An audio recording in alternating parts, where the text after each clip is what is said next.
తులారాశి వారు సకాలంలో పనులన్నీ కూడా పూర్తి చేస్తారు. సంఘంలో విశేషమైన ఆదరణ కూడా ఈ రాశి వారికి లభిస్తుంది. ప్రముఖులతోటి పరిచయాలు కూడా ఏర్పడతాయి. ఆలోచనలన్నీ కూడా కార్యరూపం దాలుస్తాయి. భూములు భవనాలు కూడా కొనుగోలు చేస్తారు. వ్యాపార వర్గాల వారికి వ్యాపారంలో చక్కని అభివృద్ధి ఉంటుంది. ఉద్యోగ వర్గాల వారికి పదోన్నతి అవకాశాలు, పారిశ్రామిక రాజకీయ రంగాల వారికి ఆకస్మిక విదేశీ పర్యటనలు, సినీ కళాకారులకు కూడా ఈరోజు ఉత్సాహవంతంగా గడుస్తుంది. విద్యార్థులకు నూతన విద్యా అవకాశాలు లభిస్తాయి. మహిళలకు కుటుంబంలో చక్కటి ప్రోత్సాహం లభిస్తుంది. షేర్ల క్రయ విక్రయాలు లాభిస్తాయి. తులారాశి వారికి ఇవాళ కలిసి వచ్చే రంగు ఎరుపు రంగు మరియు ఆకుపచ్చ రంగు. పరిహారాల విషయానికి వస్తే తులారాశి ప్రతి ఒక్కరూ కూడా శ్రీ దత్తాత్రేయ స్వామివారిని పూజించడం చాలా మంచిది. తదుపరి వృశ్చిక రాశి. వృశ్చిక రాశి వారికి రావాల్సిన సొమ్ము సకాలంలో చేతికి అందక ఇబ్బంది పడతారు. ఆలోచనలు ఏవి కూడా ఈరోజు వీరికి నిలకడగా ఉండవు. అంచనాలన్నీ కూడా తప్పేటటువంటి పరిస్థితి అధికంగా ఉంది. నరాలు ఉదర సంబంధిత రుగ్మత వల్ల కొంతవరకు అనారోగ్య సమస్యలు కూడా అధికమవుతాయి. కుటుంబ సభ్యుల యొక్క వైఖరి కూడా కొంతవరకు వీరికి మనస్తాపాన్ని కలిగిస్తుంది.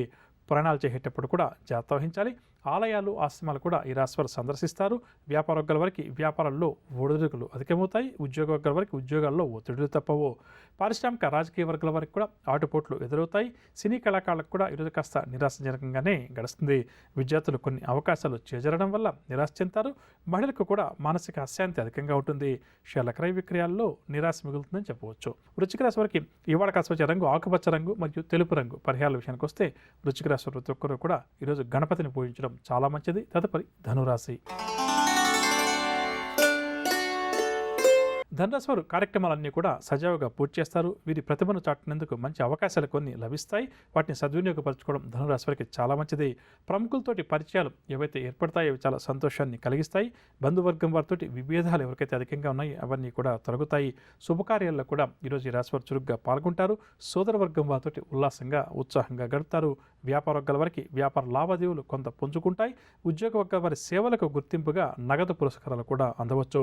పారిశ్రామిక వైద్య రంగాల వారికి కూడా యోగిస్తుంది. సినీ టీవీ కళాకారులకు ఒడిదుడుకులు ఏవైతే ఉన్నాయో అవన్నీ కూడా తొలగుతాయి. విద్యార్థులు కొన్ని అవకాశాలు తిరిగి దక్కించుకుంటారు. మహిళలకు కుటుంబంలో ఆదరించే వారి సంఖ్య అధికమవుతుంది. షేర్ల క్రయ విక్రయాలు లాభిస్తాయి. ధనురాశి వారికి వడకాసు వచ్చే రంగు గోధుమ రంగు మరియు పసుపు రంగు. పరిహారాల విషయానికి వస్తే ధనురాశి ప్రతి ఒక్కరూ కూడా ఆంజనేయ స్వామి వారి దండకాన్ని పట్టించడం చాలా మంచిది. తదుపరి మకర రాశి. మకర రాశి వారికి కుటుంబంలో కొద్దిపాటి చికాకులు తప్పకపోవచ్చు. మానసిక ఆందోళన కూడా ఈ రాశి వారికి తప్పదు. పనుల్లో అవాంతరాలు ఆటంకాలు కూడా ఏర్పడవచ్చు. ప్రయాణాలు కూడా ఈరోజు మీరు ఆకస్మికంగా చేయాల్సి వస్తుంది. ఆరోగ్యం కూడా మందగిస్తుంది. ధార్మిక కార్యక్రమాల్లో మకర రాశి వారు చురుగ్గా పాల్గొంటారు. వ్యాపార వర్గాల వారికి వ్యాపార లావాదేవీలు స్వల్పంగా లాభిస్తాయి. ఉద్యోగ వర్గాల వారికి విధి నిర్వహణలో జాగ్రత్తగా వ్యవహరించడం చాలా మంచిది. లేకపోతే లేనిపోయిన చికాకులు తలెత్తే అవకాశం ఉంది. రాజకీయ వైద్య రంగాల వారికి కూడా ఒత్తిడులు అధికమవుతాయి. సినీ టీవీ కళాకారులకు కూడా మనశ్శాంతి లోపిస్తుంది. విద్యార్థులు మరింత శ్రద్ధ ఆసక్తి కనబరిస్తే కానీ ఆశించిన లక్ష్యాలు అందుకోలేరు. ఏమాత్రం కూడా నిర్లక్ష్యం వహించిన భవిష్యత్తులో భారీ మూల్యాన్ని ఈ రాశి విద్యార్థులు చెల్లించుకోవాల్సి వస్తుంది. మహిళలకు కూడా కుటుంబ సభ్యులతోటి వివాదాలు ఏర్పడతాయి. షేర్ల క్రయ విక్రయాలు అంతగా లాభించవు. ఇక మకర రాశి వారికి ఇవాళ కలిసి వచ్చే రంగు ఆకుపచ్చ రంగు మరియు గోధుమ రంగు. పరిహారాల విషయానికి వస్తే అలాంటి వాళ్ళది నిజమైన ప్రేమ కాదు, అది వ్యామోహం. ఎగ్జాక్ట్లీ చిన్నత్త. నిజంగా ప్రేమించుకున్న వాళ్ళు అలా చేయరు. ఎంత మనసు విరిగిపోతే కన్న కూతుర్ని పట్టుకొని మా దృష్టిలో చచ్చిపోయా ఉంటుందా తల్లి? అది సరే అమ్మా, తన కూతురుతో తన మాట అనేటప్పుడు ఆమె మాటల్లో వ్యథ కళ్ళల్లో బాధ గమనించావమ్మా? పెద్దబాబుకు బర్త్డే విషెస్ చెప్పు కూడా వెళ్ళాం కదా. ఊరికే ఎలా కాలిపోతుంది? మంట పెడితేనో పడితేనో తగలబడుతుంది.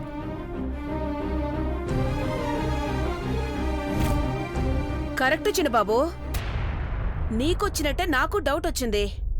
పార్వతే షర్టును తగలబెట్టిందనుకుంటా.